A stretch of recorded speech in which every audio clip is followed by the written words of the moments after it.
میں بھی جب قلات میں گیا نا، 2 مہاراج سے ملاقات ہوئی، دونوں کی شادی نہیں ہوئی تھی. ایک تو ینگ تھے ذرا، دوسرے تھوڑے ایجڈ تھے، ان کا انٹرویو نہیں آیا. تو وہ بھی نہیں، اتنے بڑی عمر کے ہو گئے، ان کے بچے گھوم رہے ہیں وہاں. میں نے بار بار پوچھا یہ بچے آپ کے ہیں؟ کہنے نہیں میرے نہیں ہیں. پھر میں نے پوچھا یہ بچے آپ کے ہیں؟ کہنے میرے نہیں ہیں. بھائی میں نے تو شادی نہیں کی.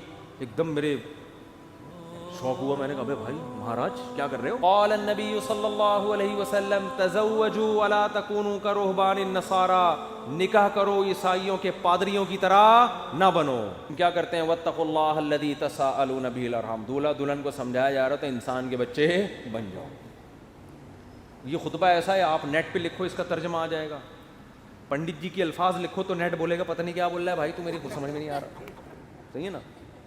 وہ پنڈت جی سے ہی پوچھنے پڑیں گے. میں تو گیا تھا پنڈت جی سے پوچھنے کے لیے بھائی کچھ بتاؤ، لیکن میں نے کہا وہ پھر ناراض نہ ہو جائیں. پنڈت مہاراج تھے وہ، پنڈت جی تھے بھی نہیں. پتہ نہیں مہاراج میں پنڈت جی میں کیا فرق ہوتا ہے. وہ ان کے مفتی اعظم ہوتے ہوں گے شاید پنڈت، اور مہاراج نارمل مولانا ہوتے ہوں گے، تو شاید یہ ہوتا ہو، واللہ عالم. خیر، پھر اللہ نے کیا فرمایا؟ دوسری آیت جو پڑھی جاتی ہے، یا ایھا الذین آمنوا اتقوا اللہ وقولوا قولا سدیدا. ایمان والو اللہ سے ڈرو اور ہمیشہ سیدھی سیدھی بات کیا کرو. کیا کیا کرو؟ یہ نہیں کہ سچی بات. قولوا قولا صادقا نہیں کہا اللہ نے، قولوا قولا سدیدا. سدیدا کا مطلب سیدھی سیدھی، ٹیڑھی میڑھی آڑے ترچھے نہیں چل باتیں نہیں کیا کرو. اس سے فائدہ کیا ہوگا؟ یصلح لکم اعمالکم، تمہارے اعمال کو درست کر دے گا. یہ میاں بیوی کو سمجھایا جا رہا ہوتا ہے کہ ابھی سے نا سیدھی بات کرنا سیکھو.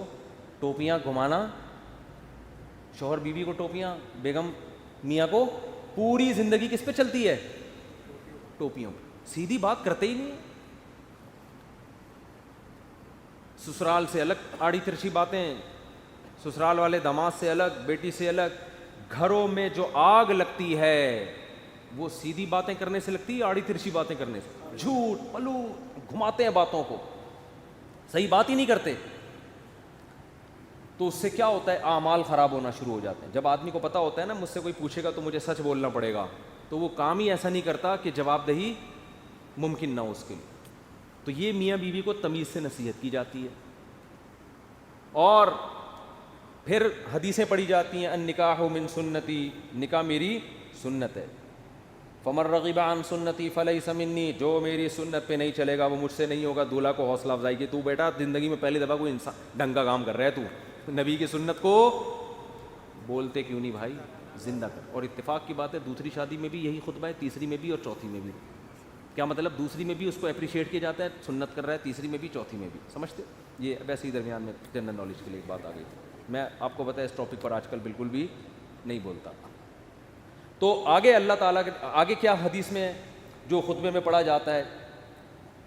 قال النبی صلی اللہ علیہ وسلم تزوجوا الودود الولود فإنی مباہی بکم الامم. ایسی عورت سے نکاح کرو محبت کرے اور تمہیں اولاد زیادہ دے، میں قیامت کے دن تمہاری کثرت پہ فخر کروں گا. میاں بیوی کو سمجھایا جاتا ہے نسل مت روکنا، تمہارا ملاپ پائیدار، کامیاب، خوشیوں بھرا اور آخرت میں ترقی کا سبب جبھی ہو سکتا ہے جب تم دونوں اولاد کی کثرت چاہو. شروع میں ہی چاہتے ہیں کہ ہمارے اولاد نہ ہو، اس کی بھی نفی کی گئی. اور کیا پڑھا جاتا ہے خطبے میں؟ وقال النبی صلی اللہ علیہ وسلم تزوجوا ولا تکونوا کرہبان النصارى، نکاح کرو عیسائیوں کے پادریوں کی طرح نہ بنو. میں بھی جب قلات میں گیا نا، 2 مہاراج سے ملاقات ہوئی، دونوں کی شادی نہیں ہوئی تھی. ایک تو ینگ تھے ذرا، دوسرے تھوڑے ایجڈ تھے، ان کا انٹرویو نہیں آیا. تو وہ بھی نہیں، اتنے بڑی عمر کے ہو گئے، ان کے بچے گھوم رہے ہیں وہاں. میں نے بار بار پوچھا یہ بچے آپ کے ہیں؟ کہنے نہیں میرے نہیں ہیں. پھر میں نے پوچھا یہ بچے آپ کے ہیں؟ کہنے میرے نہیں ہیں. بھائی میں نے تو شادی نہیں کی. ایک دم میرے شوق ہوا. میں نے کہا بھائی مہاراج کیا کر رہے ہو؟ اس میں پرانے کوئی ڈائلاگ یاد ہے نا، وہ مہاراج اس طرح کے ایک دم اسٹائل سے آتا تھا، وہ مہاراج. تو میرے منہ سے ایک دم مہاراج آپ اپنی ایج دیکھو تو کیسے ہی گزارا ہو رہا ہے. تو انہوں نے کہا بھائی ہم جو مندر کے لیے قربانی دیتا ہے نا. پھر اپنے پرانے والے مہاراج کی انہوں نے مجھے تصویر دکھائی، یہ میرے پیر تھے، ان کا میں نائب بنا تھا. تو جو اپنے آپ کو مندر کی خدمت کے لیے وقف کر دیتا ہے، شادی نہیں کرتا کہ بس مندر کی خدمت ہی کرنی ہے، وہ پھر اس مندر کا مہاراج بنتا ہے. ان کا مذہب ہوگا، میں ان پہ طنز نہیں کر رہا، وہ ان کا جو مذہب ان کو سکھاتا ہے. میں نے ان سے کہا لیکن مجھے تو موقع مل گیا. میں نے کہا آپ کا مذہب آپ کو یہ کہتا ہے کہ آپ شادی نہ کریں, ہمارا مذہب ہمیں یہ کہتا ہے کہ مر رغب عن سنتی فلیس منی. نبی نے فرمایا جو نکاح نہ کر کے میری سنت سے اعراض کرے گا اس کا مجھ سے کوئی تعلق نہیں.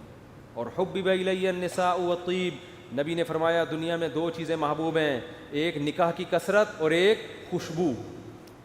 تو ہمارے نبی تو بالکل اس کے اپوزٹ چلے ہیں, بالکل اس کے برعکس. تو یہ نہیں کہ نکاح کرنا ہے, کثرت نکاح کی ترغیب ہے. میں نے کہا ہم تو رہبانیت کے بالکل اگینسٹ چلتے ہیں. تو مجھے اس وقت وہ حدیث سمجھ میں آئی کہ آپ عیسائی بھی یہ کرتے تھے, پادری نکاح نہیں کرنا. تو ہمارے نبی نے فرمایا تم نے ان کو فالو نہیں کرنا, نا نا ہم تو کثرت سے.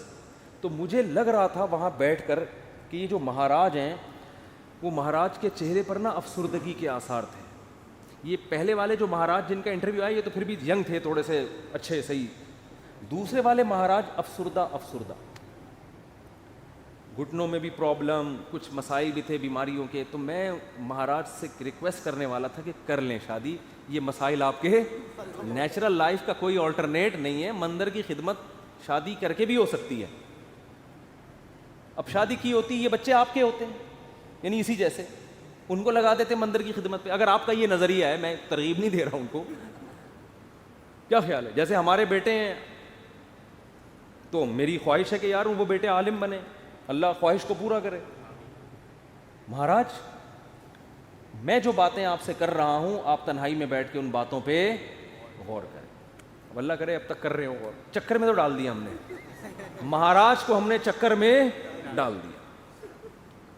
مہاراج اب بیٹھ رہا ہوگا یار مسئلہ کیا ہے, بات تو صحیح کی ہے بندے نے, زندگی بھی برباد کر دی. پھر میں نے مہاراج سے بھی کہا, میں نے کہا یہ بھی دیکھ لینا کہ آخرت میں اس شادی نہ کرنے کا کوئی ثواب بھی ملے گا. ایسا نہ ہو کہ نہ یہاں کے رہے نہ وہاں کے رہے. قرآن کہتا ہے الذین ضل سعیہم فی الحیاۃ الدنیا وہم یحسبون انہم یحسنون صنعا. قرآن کے الفاظ ہیں. بھائی ہندو یہ نہ سمجھیں کہ میں تو اسلام کی بات کروں گا نا, آپ کا مذہب اگر یہ کہتا ہے تو ٹھیک ہے بھائی آپ اس کو فالو کریں, آپ کو نہیں سمجھ میں آ رہا تو ہم کیا کہہ سکتے ہیں. لیکن ہمارا جو مذہب ہے وہ ہمیں کیا کہہ رہا ہے, وہ یہ کہہ رہا ہے کہ الذین ضل سعیہم فی الحیاۃ الدنیا. کچھ لوگ دنیا میں ایسے ہیں کہ جن کی کوششیں برباد ہو جائیں گی دنیا میں, حالانکہ وہ یہ سمجھ رہے ہیں کہ وہ بہت اچھا کام کر رہے ہیں. دیکھو ایک آدمی غلط کام کر رہا ہوتا ہے, غلط کو غلط سمجھ کے, اس کو پتہ ہے بھائی چرس پینے کا آخرت میں کوئی ثواب ملے گا, اور چرسی کو امید بھی نہیں ہوتی. وہ کہہ رہا ہو یار مجھے پتہ ہے آخرت میں بربادی ہے لیکن اب مزے اڑا لوں تھوڑی دیر کے. ہیروئنچی کو پتہ ہے آخرت میں بربادی ہے مگر مزے اڑا لو. زانی کو پتہ ہے آخرت میں بربادی ہے مگر مزے اڑا لو. لیکن کچھ لوگ ایسے ہوتے ہیں جو بڑی محنت کر رہے ہوتے ہیں, اپنی حلال خواہشات کو بھی قربان کر رہے ہوتے ہیں, اور وہ سمجھ رہے ہوتے ہیں آخرت میں مل جائے گا بدلہ. اللہ کہتے ہیں نہ دنیا میں ملے گا اور نہ آخرت. کیونکہ پیپر جو اللہ نے بنایا ہے نا اس کو فوکس کرنا ہے آپ نے. پیپر فزکس کا ہے اور آپ ریاضی کے مشکل ترین سوالات لے کے بیٹھ گئے, اور جو فزکس کا آسان سوال تھا اس کا آپ اس کو حل نہیں کر رہے. کیمسٹری کا آسان سوال تھا پانی کا فارمولا کیا ہے, ہائیڈروجن ڈائی آکسائڈ ہے نا, یہ بہت آسان تھا. آپ کہہ رہے تو بہت آسان ہے یار, یہ نہیں حل کرتا میں. مجھے اصل میں ایک فزکس کا ایک بڑی پیچیدہ ایکویشن ہے, اس کو میں حل کر سکتا ہوں. اس کو بیٹھ کے آپ نے حل کرنا شروع کر دیا. عقل مند کہے گا بھائی تیرے سے جو پوچھا گیا ہے اس کو تو فوکس کر, جو سوال پوچھا نہیں جا رہا اس کا جواب کیوں دے رہا ہے. اب آپ جواب میں یہ کہیں یار دیکھو میری اتنی محنت کر کے میں نے فزکس کی اس ایکویشن کو حل کیا ہے, میں یہ سوچ بھی نہیں سکتا کہ ممتحن اور ایگزامینر میری اس محنت کو ضائع کر دے, یقیناً 100 نمبر دے گا. اس سے کیا ہے 100 نمبر تجھے ہائیڈروجن ڈائی آکسائڈ لکھ دیتا مل جاتے. آپ کے اتنے آسان سوال کے 100 نمبر نہیں ہو سکتے. یہ دلیل صحیح ہوگی نہیں یاری بات میرا خیال ہے. او بھائی یہ دلیل بالکل غلط ہوگی کہ یہ نہیں دیکھا جاتا کہ سوال مشکل ہے یا آسان. ہم نے دیکھا نا یوٹیوب پہ ایک ہندو کرالنگ کرتا ہوا پتہ نہیں دلی سے یو پی جا رہا ہے یا کہاں جا رہا ہے, لیٹ کے کہہ رہا ہے بھائی یہ پتہ نہیں کون سے بھگوان ہے جس کی روح خوش ہو جائے گی اس سے. تو آپ محنت بہت کر رہے ہیں, اس کا رزلٹ کیا ہے؟ 0. نبی صلی اللہ علیہ وسلم کو اطلاع ملی نا کہ ایک پیدل حج کرنے جا رہا ہے کوئی, منت مانی بھی اور طاقت بھی نہیں تھی. آپ نے فرمایا اللہ کو اس کی ضرورت نہیں ہے کہ تم اپنے آپ کو اس مصیبت میں ڈالو, یہ تو تمہاری اپنی تمہاری وہ ہے نا. اگر آپ میں استطاعت نہیں اور آپ پیدل جا رہے ہیں حج کرنے کے لیے تو یہ وہ چیزیں جو آپ نے اپنے اوپر لازم کر لی ہیں. تبھی قرآن کہہ رہا ہے لا تحرموا طیبات ما احل اللہ لکم, جو پاکیزہ چیزیں اللہ نے حلال کر دی ان کو حرام مت کرو, اپنے اوپر خامخواہ کی پابندیاں مت لگاؤ. ان پابندیوں سے تم تو ڈپریشن میں جا سکتے ہو, صحت برباد کر سکتے ہو. یہ ہم سے امیدیں مت لگانا کہ آخر میں تمہیں آخرت میں اس کا اجر ملے گا. 0 نمبر ہوں گے تمہارے, بلکہ الٹا گناہ ہوگا. تو میں ان سے کہہ رہا تھا بھائی تم شادی کر لیتے, بیوی بچے ہوتے, تمہاری ڈیزائرز پوری ہوتی ہیں, صحت اچھی ہوتی, تمہیں اولاد ملتی, اولاد کے تو دیکھ کے انسان کی بانچیں کھل جاتی ہیں. لیکن مہاراج کا اپنا نظریہ, وہ اپنی سوچ. بہر یہ بات, ہاں نکاح کے خطبے کی بات کر رہا تھا. تو نبی نے کیا فرمایا, تزوجوا ولا تکونوا کرہبان النصارى, نکاح کرو بھائی راہبوں کی طرح مت بنو. وہ سمجھتے ہیں نہ کر کے اللہ کو خوش کر لیں گے, ایسا نہیں ہے. نکاح کرنے سے اگرچہ تمہاری خواہش پوری ہو رہی ہے, تمہاری ڈیزائرز پوری ہو رہی ہیں, تمہارے لیے ایک لذت کا سامان پیدا ہو رہا ہے, لیکن اس ڈیزائرز پوری کرنے سے اللہ ناراض نہیں ہوتا, بلکہ اللہ اور خوش ہوتا ہے. کیونکہ اللہ نے یہ رکھی اس لیے کہ تاکہ مرد عورت کے حقوق اٹھائے, ذمہ داریاں اٹھائے, اس کی اولاد کی تربیت کرے. اگر یہ ڈیزائرز پوری کرنے پر پابندی لگا دی جاتی, عورتوں کا بھی بیڑا غرق ہوتا اور تمہارا بھی, اور نسل بھی نہ بڑھتی جو اللہ چاہتا ہے. تو اب اصل جو میں ٹاپک کی طرف آتا ہوں, کتنا اچھا خطبہ ہے نا, یہ دولہا دلہن کو سمجھایا جا رہا ہے. وہ تو الگ بات ہے, دولہا دلہن خطبہ سنا اور پتلی گلی سے نکل لی, پوچھتے ہی نہیں کہ مفتی صاحب کچھ ترجمہ کرا دو, کیا کہا تھا, نصیحتیں. وہ تو ان کا اپنا ہیڈیک ہے نا, یہ اللہ کا قصور.